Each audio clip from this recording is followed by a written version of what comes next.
ফেসবুকে bank account set up করতে গিয়ে যদি আপনি এই ভুলগুলো করে থাকেন তাহলে কখনোই আপনার অ্যাকাউন্টে পেমেন্ট আসবে না। তাই ব্যাংক অ্যাকাউন্ট সেট করার আগে অবশ্যই সতর্কতাভাবে ব্যাংক অ্যাকাউন্ট সেট করতে হবে। যদি আপনারা এই সেট আপটি না পারেন তবে এই ভিডিওটি আপনার জন্য। অবশ্যই না টেনে পুরো ভিডিওটি দেখবেন, প্রয়োজন হলে শেয়ার করে টাইমলাইনে রেখে দিতে পারেন। যে কোনো সময় আপনার কাজে লাগতে পারে অথবা আপনার প্রিয়জনদের কাজে লাগতে পারে। ভিডিওটি অবশ্যই সম্পূর্ণ দেখবেন, একটু লং হতে পারে। চলুন ভিডিওটি শুরু করা যাক। সুপ্রিয় দর্শক, এই যে দেখেন আমার একটা পেজে স্টার সেটআপ আসছে। এখন আমি এই পেজটাতে স্টার সেটআপ করব। বিষয়টা একটু ভালো করে বুঝে নেবেন। আমি যে কথাগুলি বলতেছি মনোযোগ দিয়ে শুনবেন, প্রয়োজনে শেয়ার করে রেখে দেন, পরবর্তীতে এই বিষয়গুলি জেনে তারপর সেটআপ করতে যাবেন। ভাই, ফেসবুকে ব্যাংক অ্যাকাউন্ট সবাই সেটআপ করতে পারে, অন্যের ভিডিও দেখে সেটআপ করতে পারে, কিন্তু ভাই আপনি যদি ব্যাংক অ্যাকাউন্ট সেটআপ করতে গিয়ে কিছু ভুল করে ফেলেন তাহলে কিন্তু আপনার টাকা আসবে না ব্যাংকে।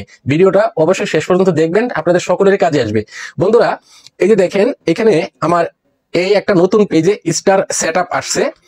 এখানে অ্যাডস অন রিলস লক রয়েছে, সবগুলি মনিটাইজেশন লক রয়েছে। এখন আমি এই পেজে স্টার সেটআপ করব। এখন একটা ফেসবুক আইডির আন্ডারে 4-5টা পেজ থাকতে পারে। আপনার ফেসবুক আইডিতে যদি স্টার সেটআপ করে থাকেন, একবার ব্যাংক অ্যাকাউন্ট দিয়ে ফেলেছেন, ধরেন একবার আপনার ফেসবুক আইডিতে ব্যাংক অ্যাকাউন্ট সেটআপ করেছেন, বা আপনার ধরেন 2টা পেজ রয়েছে বা 3টা পেজ রয়েছে, একটা পেজে মনিটাইজেশন চালু রয়েছে আর বাকি 2টা পেজে এখনো পর্যন্ত কোনো মনিটাইজেশন চালু হয়নি। তো আপনি যখন প্রথম পেজে যে কোনো একটা মনিটাইজেশন স্টার সেটআপ করতে যান আর ইনস্টিমেট সেটআপ করতে যান, আপনাকে কিন্তু ব্যাংক অ্যাকাউন্ট 10 সার্টিফিকেট দিতে হয়েছে। তো এখন আপনার সেকেন্ড পেজে কোনো সেটআপ আসছে, একটা আইডির আন্ডারেই আপনার 2টা পেজের অ্যাডমিন রয়েছে। একটা পেজে আপনি আগে মনিটাইজেশন চালু করেছেন, স্টার সেটআপ করে রেখেছেন। এখন সেকেন্ড আর একটা পেজে কোনো একটা মনিটাইজেশনের সেটআপ আসছে, ধরেন স্টার হতে পারে, অ্যাডস অন রিলস হতে পারে, যে কোনো একটা সেটআপ আসছে। এখন আপনাকে সেটআপ করতে হবে। সেটআপ করতে গিয়ে আপনাকে আবার ব্যাংক অ্যাকাউন্ট দিতে হবে। এখন এইখানেই অনেকেই ভুল করে ফেলেন, কিংবা যারা একবার এই স্টার সেটআপ করে রেখেছেন অথবা রিলসের সেটআপ করে রেখেছেন, যে কোনো একটা সেটআপ করে রেখেছেন, পরবর্তীতে আরেকটা সেটআপ আসছে। এখন পরবর্তী সেটআপ কিভাবে করবেন সেটা অনেকেই বুঝেন না। সুপ্রিয় দর্শক, আমি প্রথমেই যদি এই স্টার সেটআপের উপর ট্যাপ করি, এখানে গেট স্টারেট নামে অপশন আসছে। আপনি যে কোনো মনিটাইজেশন চালু করতে যান না কেন, সেম একইভাবে হবে। স্টারের জন্য আলাদা বা অন্য মনিটাইজেশনের জন্য আলাদা, বিষয়টা কিন্তু এরকম নয়। আমার স্টার সেটআপ আসছে, আমি স্টার দিয়ে দেখাচ্ছি, আপনার আদার্স যে কোনো মনিটাইজেশন হোক, নিয়মটা কিন্তু একই হবে। আমি এখান থেকে গেট স্টারে ক্লিক করব। গেট স্টারে ক্লিক করলাম। ক্লিক করার পর এইখানে দেখেন আমার এই আইডিতে আগে থেকেই 2টা পে আউট যুক্ত করা রয়েছে, 2টা পে আউট রয়েছে। তো আমিও কিন্তু প্রথম ভুল করেছিলাম, যার কারণে আমার এখানে একটা পে আউট বাড়তি হয়ে যায়। তো যাই হোক, একই নামে রয়েছে, 2টা পে আউটে টাকা আসতেছে, সমস্যা নাই। এখন কথা হলো, এইখানে আপনারা অনেকেই করেন কি, এই যে অ্যাড নিউ বিজনেস ইনফো, এটাতে ট্যাপ করেন।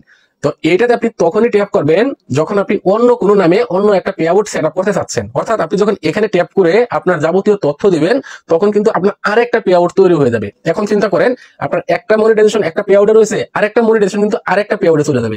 সেক্ষেত্রে এই ধরনের ভুল করবেন না। আপনার যদি একটা পে আউট সিলেক্ট করা থাকে, ভাই একটা পে আউটে ফেসবুকে 4-5টা পেজের ইনকাম নেওয়া যায়, কোনো সমস্যা হয় না। সেক্ষেত্রে আপনার একটা পে আউট যদি করা থাকে, এরকম একটা পে আউট করা থাকলেই হবে। তো এই পে আউটে যদি আপনার সবকিছু ঠিকঠাক থাকে, পে আউট যদি রেস্ট্রিক্টেড না থাকে, অর্থাৎ আপনার পে আউটটা ঠিক আছে, তাহলে আপনি করবেন কি, এই পে আউটটা সিলেক্ট করবেন।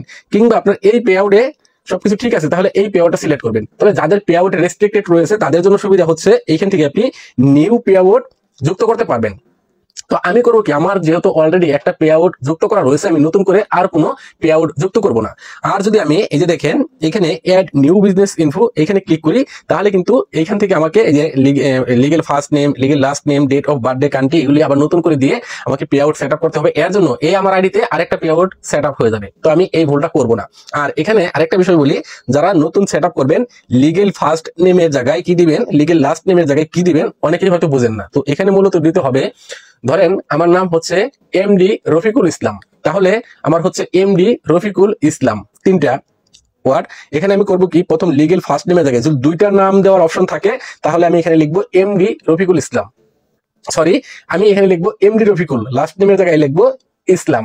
আর যদি এখানে 3টা নামের অপশন দেওয়া থাকতো, legal first name, last name, middle name, যদি এরকম 3টা নাম দেওয়া থাকতো, 3টা নাম দেওয়া থাকলে আমি করতাম কি, ফার্স্ট নেমের জায়গায় দিতাম এমডি, মিডল নেমের জায়গায় দিতাম রফিকুল, এবং ইসলাম দিতাম হচ্ছে লাস্ট নেমের জায়গায়। আবার আরেকটা বিষয় হচ্ছে, যাদের শুধু একটা নাম, যেমন মাজাহারুল কিংবা রফিকুল যদি হয়, তাহলে আপনি এই ফার্স্ট নেমের জায়গায় একটা নাম দিবেন, লাস্ট নেম, মিডল নেম সবকিছু খালি রাখবেন। তাহলেই হবে। যাদের আইডি কার্ডের যেভাবে নামটা দেওয়া আছে ঠিক সেভাবে দিবেন। আপনার ফেসবুক আইডিতে কি নাম রয়েছে, পেজে কি নাম রয়েছে সেটা বিষয় না, আপনার ন্যাশনাল আইডি কার্ডে যেভাবে নাম দেওয়া রয়েছে, আপনার ব্যাংক অ্যাকাউন্টে যেভাবে নাম লেখা রয়েছে ঠিক সেভাবেই লিখবেন। ওকে, তো আমি করবো কি, এখান থেকে স্টার সেটআপটা আমি করে নিচ্ছি। আমি সেটআপে উপরে ট্যাপ করলাম, গেট স্টার্টে ট্যাপ করলাম। ট্যাপ করার পর এইখান থেকে আমি একটা পে আউট সিলেক্ট করে দেবো, যে কোনো একটা পে আউট। তারপর এখান থেকে নেক্সটের উপরে ট্যাপ করে দেবো। এবার কিন্তু আমার স্টার সেটআপ হয়ে যাবে। এই জন্য আমার আর নতুন করে কোনো পে আউট যুক্ত করা লাগলো না, জাস্ট আমার পুরাতন পে আউটে আমি স্টার সেটআপটা করে ফেললাম। ওকে, আমি যদি এখান থেকে একটু ব্যাক করি, একটু রিফ্রেশ করে নিই, তাহলে দেখতে পারবো যে আমার স্টার সেটআপটা অলরেডি হয়ে গেছে। তো যদিও এখানে সেটআপ দেখাচ্ছে, কিছুক্ষণ পর এটা আপডেট হয়ে যাবে। এই যে দেখেন অলরেডি সেটআপ হয়ে গেছে, আমার